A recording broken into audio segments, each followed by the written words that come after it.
Climate debate is heating up in deep freeze as millions and millions of people along the East Coast hole up in their snowbound homes. The two sides in the climate change debate are seizing on the mounting drifts to bolster their arguments. Skeptics of global warming are using the record-setting snows to mock those who warn of dangerous, human-driven climate change. This looks more like global cooling, they say. But most climate scientists respond that the ferocious storms are consistent with forecasts that a heating planet will produce more frequent and more intense weather events. Ideologues in the Senate keep pushing the anti-scientific disinformation that big snowstorms are evidence against human-caused global warming, said Joseph Romm, a climate change expert and former Energy Department official who writes about climate issues at the Liberal Center for American Progress.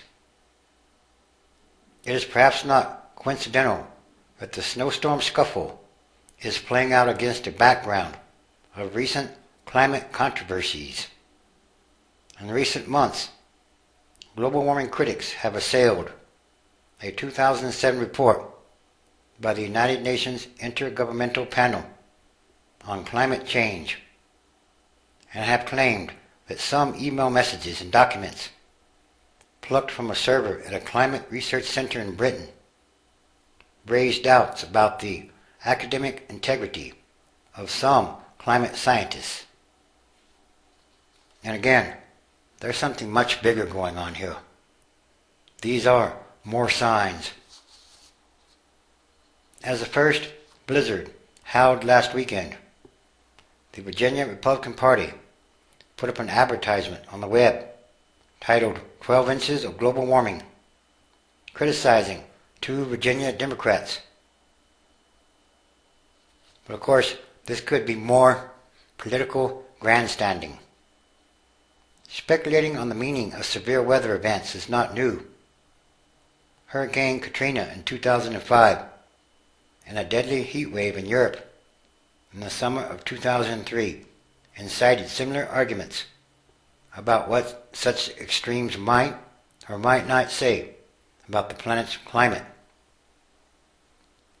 Climate scientists say that no individual, single episode of severe weather can be attributed to global climate trends, although there is evidence that such events will probably become more frequent as global temperatures rise, based on logic.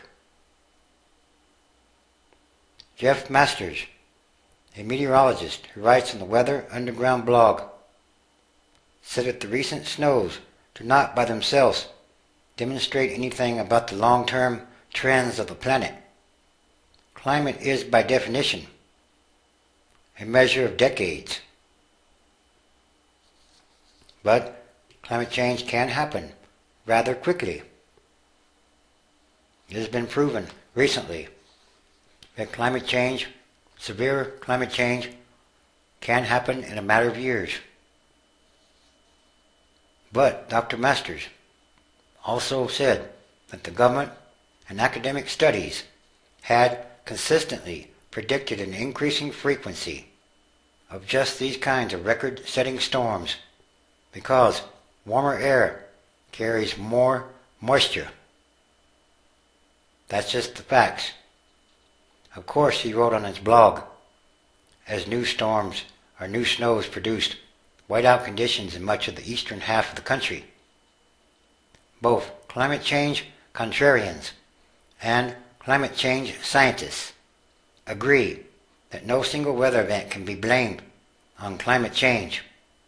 However, he continued, one can load the dice in favor of events that used to be quite rare or unheard of if the climate is changing to a new state. Again, However, he continued, one can load the dice or advance the argument in favor of events that used to be quite rare or unheard of. If the climate is changing to a new state, which could be very likely.